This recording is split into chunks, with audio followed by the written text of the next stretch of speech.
प्रयास किया जा रहा है कि उन्हें आदिवासी सूची में शामिल किया जाए। उसको लेकर के कई आंदोलन भी किए गए, पर अभी तक उन्हें आदिवासी सूची में शामिल नहीं किया गया है। इसको लेकर के चलिए सीधा हम पूर्व मंत्री लालचंद महतो से ही जुड़ते हैं और जानते हैं कि इस विषय पर उनका क्या कहना है। लगातार कुर्मी समाज के द्वारा जो है आदिवासी सूची में शामिल होने का प्रयास किया जा रहा है, पर अभी तक उन्हें आदिवासी सूची में शामिल नहीं किया गया है। इसको लेकर के कई प्रकार के आंदोलन भी किए गए हैं। इस पर क्या कहेंगे? झारखंड के जो कुर्मी समाज हैं, कुर्मी जाति है, ये जो पूरे राज्य में कुर्मी समाज को शेड्यूल ट्राइब में शामिल करने का जो मांग किया जा रहा है, ट्राइबल के सूची में शामिल करने की मांग नहीं की जा रही है।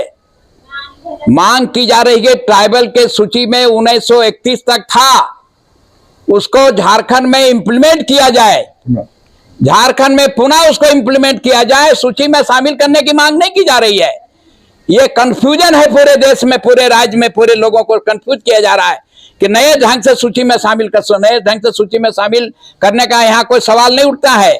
1931 तक सूची में था, उसको इंप्लीमेंट किया जाए, ये मांग की जा रही है, जो जायज है। ये नई कोई बात नहीं है और इसमें कुछ लोग कंफ्यूज है, मान लीजिए आदिवासी समाज के लोग, तो मैं समझता हूं उनका कंफ्यूजन ये इसमें समाप्त होनी चाहिए। जो आदिवासी समाज के जो अगुवा हैं उनको खतरा नजर आ रहा है कि कुर्मी समाज अगर जुड़ जाएगा तो विधायक बन पाएंगे कि नहीं बन पाएंगे, वो सरकार में रह पाएंगे कि नहीं रह पाएंगे। अगर मैं समझता हूं कि आदिवासी टोटल समाज को आदिवासी के सूची में कुर्मी अगर शामिल हो जाता है, इंप्लीमेंट हो जाता है, पूरे राज्य को लाभ होगा, राज्य के तभी सभी जातियों को लाभ होगा, सभी वर्ग को लाभ होगा। लाभ इसलिए होगा कि कुर्मी समाज जब जो है आदिवासी सूची में जो है उसको अगर इंप्लीमेंट कर दिया जाए तो झारखंड में आदिवासी की जनसंख्या का अनुपात 50% से अधिक हो जाएगा। जब 50% से अधिक का जनसंख्या हो जाएगा तो आदिवासी स्टेट का दर्जा इसको मिल जाएगा और विकास का काम अन्य राज्यों से अधिक यहां पर होगा और जिसका लाभ सभी जातियों को मिलेगा और आदिवासी को भी अधिक से अधिक लाभ मिलेगा। जो अभी है उनको लाभ जितना मिलता है मिलते रहेगा।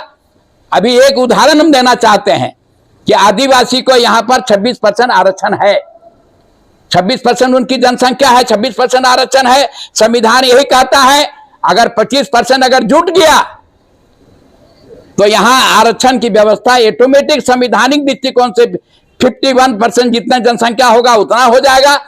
तो अभी जो आदिवासी हैं उनको क्या नुकसान होने वाला है भाई?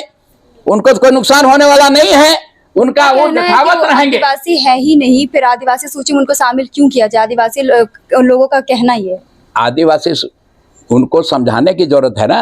आदिवासी सूची में शामिल करने का मांग नहीं है, आदिवासी सूची में था, जो इंप्लीमेंट नहीं कर रही है सरकार उसको इंप्लीमेंट करे, ये मांग को लेकर के आदिवासी आंदोलन कर रहे हैं। आदिवासी सूची में डालने के लिए नहीं कर रहे हैं, सूची में था उसी को लागू करो। अभी एक और एग्जांपल देना चाहते हैं, CNT एक्ट है, CNT एक्ट में टोटल आदिवासी है और उस CNT एक्ट में कुर्मी समाज भी है। तो कुर्मी समाज अगर आदिवासी सूची में नहीं था तो ये जो CNT एक्ट बना, कब CNT एक्ट बना है 1908 में। जब 1908 में आदिवासी नहीं था कुर्मी, तो 1908 के CNT एक्ट में के जातियों की जो सूची है उसमें कुर्मी को कैसे डाला गया? यह स्पष्ट करता है कि 1908 1931 तक कुर्मी आदिवासी सूची में था, जिसको इंप्लीमेंट करने की लोग मांग कर रहे हैं, शामिल करने की मांग नहीं कर रहे हैं। धन्यवाद।